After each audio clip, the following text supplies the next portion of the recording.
plan for this module, I think, is to talk a bit about Go as a language.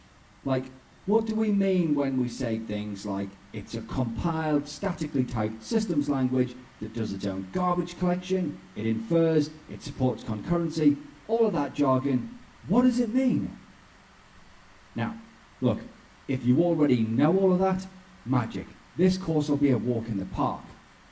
But if that actually sounded like I was speaking Klingon or something, that's all right as well.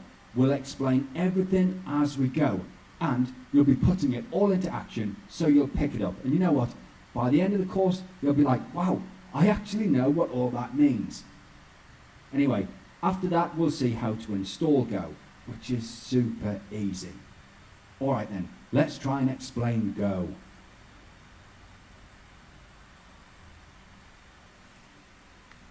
Okay, so a quick 5 or so minutes getting our head around what Go is and maybe its major features. Well, I reckon first up we need to address the gopher in the room.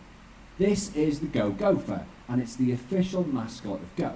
And no, it doesn't have a name. It is simply the Go Gopher. But it is a big part of the community, and you're going to see it everywhere. Now, interestingly, it was designed and drawn by Renee French. She's a well-known writer and illustrator, and she's of interest to us because she's married to Rob Pike, one of the 3 original creators of Go. Seriously. So, look, Go was created as a language at Google by Robert Griesemer, Ken Thompson, and Rob Pike. So, Rob Pike, one of the Go founders, his wife designed the Gopher. Anyway, work on the language started in something like 2007, and as the legend goes, while the 3 founders were waiting an eternity for a C++ program to compile, they decided to sketch out what C or C++ would look like if they designed it. Or, do you know what? Maybe what it would look like if it was designed then in 2007, rather than like 30 or 40 years earlier.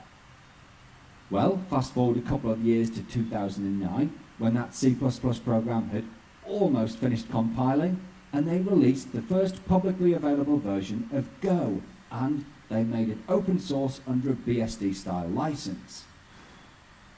So, at the time that I'm producing this course, Go is well and truly established. I mean, okay, it's properly young compared to the likes of C and C++, both of which are 70s and 80s babies. But you know what? It's even young compared to the likes of Python and Java. Now, you can look at it being young in 2 ways.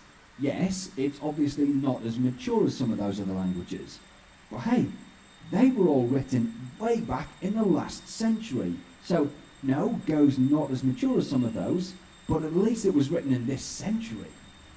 And when you consider how much the world's changed with the advent of cloud and the likes, then Go, as a pretty modern language, it's well suited to this century's demands. In fact, you know what? The who's who of major cloud infrastructure projects are all written in Go. So, Docker and Kubernetes, that's right, both written in Go. etcd and Terraform, you got it, written in Go.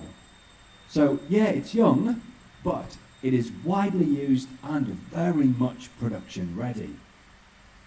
Now, I think it's fair to say that Go was designed as a systems language. I'm using air quotes there. So, it was designed for things like building operating systems and infrastructure projects, like Docker and Kubernetes, yeah? But do you know what?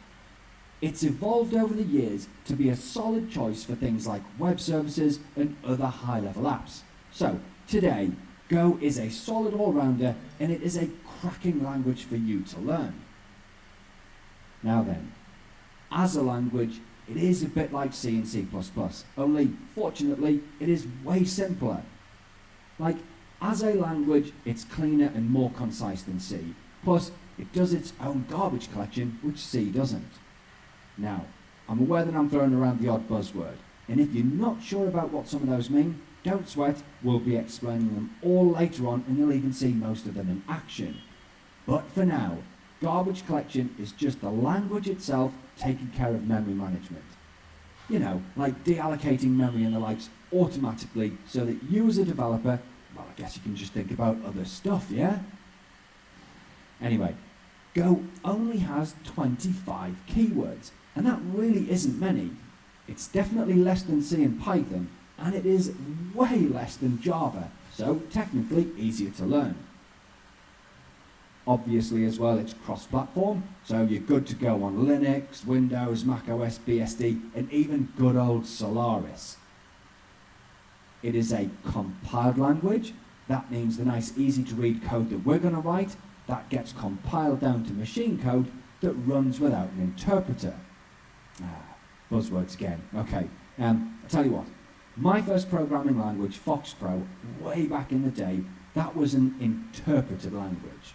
Jargon that meant the programs I wrote in FoxPro needed a separate piece of software called an interpreter to run them. So I'd write programs for customers, and then for the customers to run them, they'd basically need to install the FoxPro interpreter to run my programs. And I was never a fan. Well, it's not like that for Go programs. They compile down to native machine code that run on their own without the need for an interpreter. And not only is that a whole lot simpler in my view, it also makes them a whole lot faster. Go is a strongly typed language. This means it can be picky when it comes to variables and the likes. So maybe, I don't know, if you try and add an integer with a floating point number, that's not going to work. The compiler's going to throw a type mismatch and your code just won't run.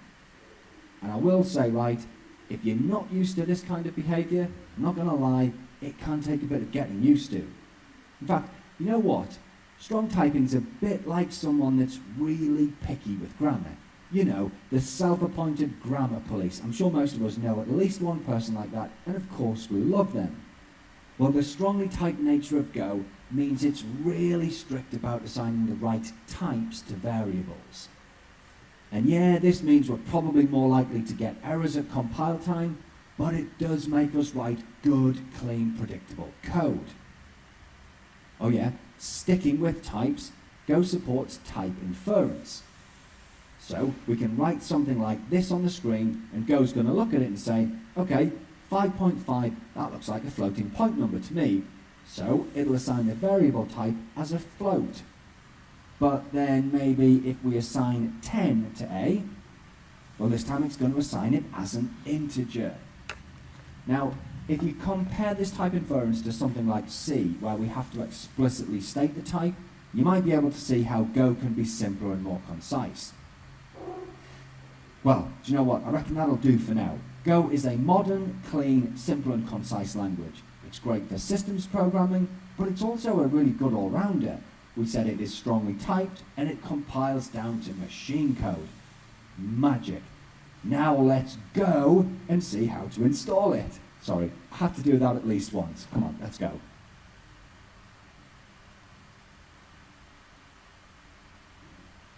All right, installing Go. And I'm just going to level with you. For the most part, this is so easy, it's probably not even worth me recording the lesson. But I am, so I'll make it quick. We already said that Go's cross-platform, and I actually meant a couple of things when I said that.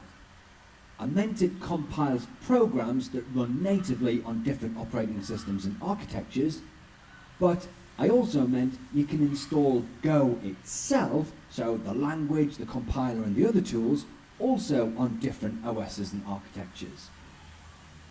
Now, installing on Linux, Windows and Mac are easy.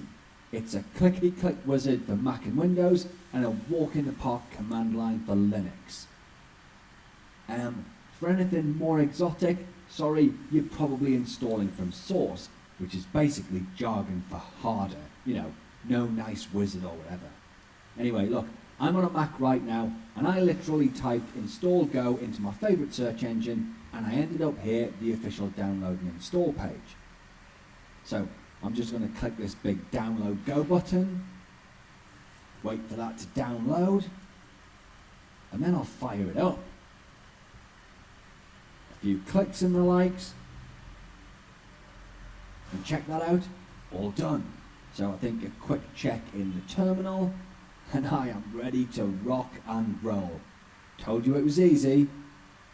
So you've now got the Go compiler and all the other tools that you need to write Go programs and build them into executable apps. Now you've also got the standard library packages that you'll get familiar with later in the course.